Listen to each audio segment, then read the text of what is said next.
The Bridge нь зүгээр кофе уудаг газар биш, харин сүмийн гишүүд болон оршин суугчид урлагийн үнээрээр харилцаа нь уйлгалцдаг соёлын гүр болохыг зорьж байна.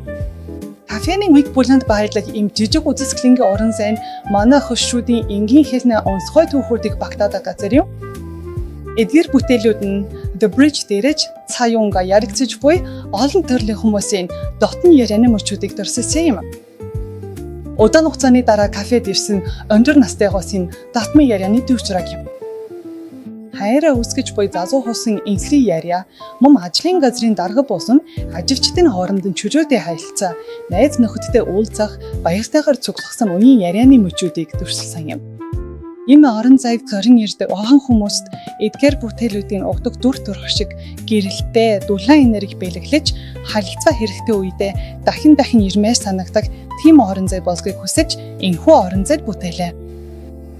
Анхиюн косэнийг аяга уунга бүтээлүүдэн дунд алхаж, завгүй амьдралын хэмнэлд мартагдсан сэтгэл амар амгалан дузаа урам зоригийг урч хараарай. Энэ орон зай үргэлж памиг хаван дотноор өгтнө авахлана.